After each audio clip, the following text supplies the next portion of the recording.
Hello students, we are doing lesson number 5, Operations on Rational Numbers.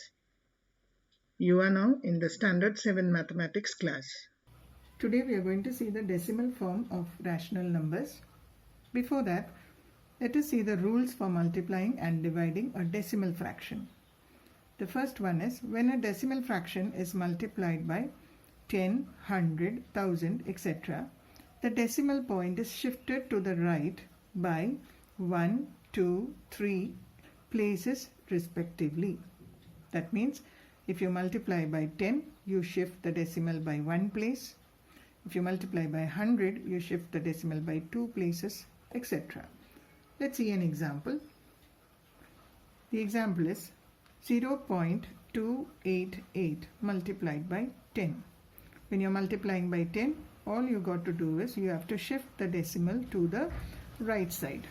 That means the answer is going to be 2.88. Again, 0.288 multiplied by 100.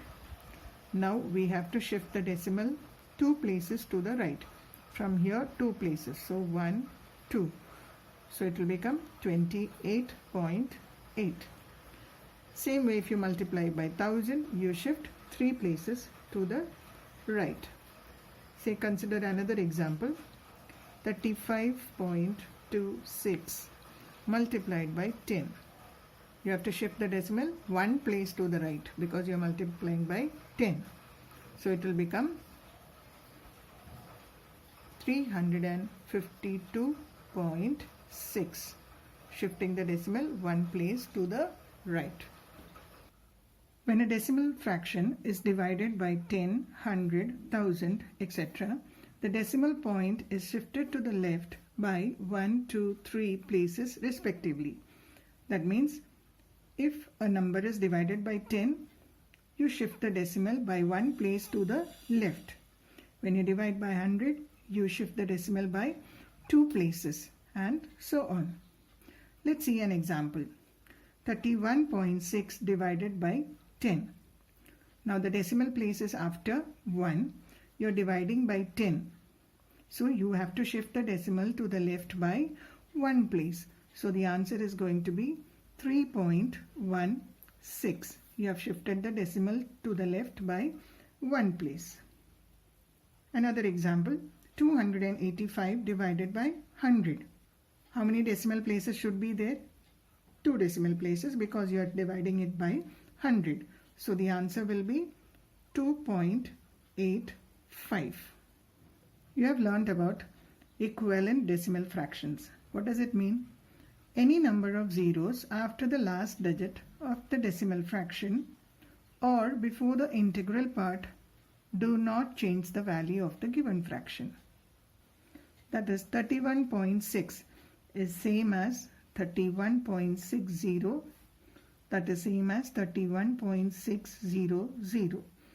Similarly, 31.6 can be written as 031.6 or 0031.6.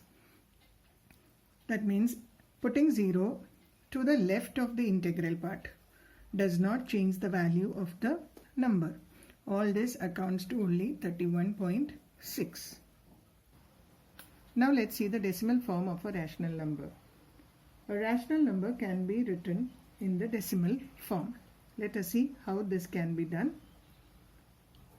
I am taking some examples from practice set number 24. The question is, write the following rational numbers in decimal form. The first question is 13 upon 4. So let's divide 13. 13 you can write it as 13.000. Let's divide it by 4. 4, how many times it will go in 13? Yes, 4 3 times 12. Let's subtract 1 0. Now you are starting the division of the decimal part, so put a point in the quotient and bring down the 0. So you got 10. 4 will go 2 times. 4 2s are 8. Subtract, you will get 2. Bring down the next 0. So you'll get 20. 4 will go how many times? 4 will go 5 times. You'll get 20. And the remainder is 0. So here we can write the answer as 13 upon 4 is equal to 3.25. Now in this example we have obtained 0 as the remainder. Now this type of decimal form of a rational number is called the terminating decimal form. What is it called? It is called the terminating decimal form. If you see, the division has come to an end. That means you have got the remainder as 0. So this form of decimal is called as a terminating decimal form. The second question is minus 7 upon 8. Let's divide. 7 you can write it as 7.000 divided by 8. 7 is not divisible by 8, so 0, 8 into 0 is 0. Subtract. You will get 7. You are starting the decimal division. Bring down the 0, so you get 0. Now this is the division of minus 7 upon 8. If you see here again, you are getting the remainder as 0. So you can write the answer as minus 7 upon 8 is equal to minus 0.875. Here again, this is a terminating form of decimal because you're getting the remainder as 0. Now let's see the third question. The question is 7 and 3 upon 5. Here you can either convert it into an improper fraction and then do the division, or you can keep the integral part as it is and convert the fraction part into the decimal form and add it to that. Let us see what is the decimal form of the fraction part. 5 how many times? 5 6 times is 30, 0, 0. So you got 3 upon 5 is equal to 0.6. So 3 upon 5 is equal to 0.6. What does that mean? 7 and 3 upon 5 is equal to 7.6. Again, this is a rational number that is having a terminating decimal form. Now let us see the sixth question. The question is 4 upon 3. So you have 4.00 divided by 3. 3 one time is 3. Subtract, you get 1. Put a decimal point, bring down the 0. 3 3s are 9. Subtract, you get 1. Bring down the next 0. Again it is 10. 3 3 times is 9. Subtract, you get 1. So if you see that the division is getting repeated, that means this is a recurring form of decimal. So we can write 4 by 3 is equal to 1.33, etc. That is 4 upon 3 is equal to 1.3 dot. The dot indicates that the 3 is getting repeated. Now let's try the seventh question. The question is 7 upon 9. So 7.00 divided by 9. 7 upon 9 is equal to 0.777. So how can you write it in short? 7 upon 9 can be divided as 0.7 dot. Let's see another example. The question is, write the number 2 upon 11 in the decimal form. Let's see how you can do that. 2 is not divisible by 11, so we'll put a 0 here. So 11 into 0 is 0. Subtract. You're starting the division by decimal part, so put a decimal point, bring down the 0. So how many times it will go? 11 will go 1 time. 11. Now bring down the next.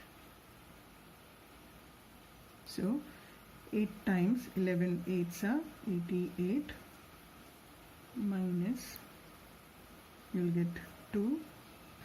So bring down the 0, so you get 20. Again 1 time is 11 minus, so you get 9 here. Bring down the next 0. Again 8 times is 88. Again you're getting 2. So you can see that the pattern is going on and on. So we can write 2 upon 11 is equal to 0.1818 like that. That means if you see the number 18 is getting repeated. 2 upon 11 is equal to 0.18 bar and a small line on top to show that these two numbers are getting repeated. From the above examples, we see that a single digit or a group of digits occurs repeatedly on the right of a decimal point. Now, this type of decimal form of a rational number is called the recurring decimal form. That is, if a single digit or a group of digits keep on occurring repeatedly in a decimal form, it is called as a recurring decimal form. Now, if in a decimal fraction a single digit occurs repeatedly on the right of the decimal point, we put a point above it as 5 upon 3, that it is equal to 1.666 repeated. So we will write it as 1.6 dot.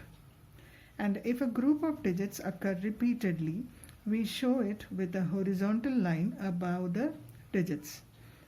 Example 2 upon 11, we saw it as 0.1818 repeated.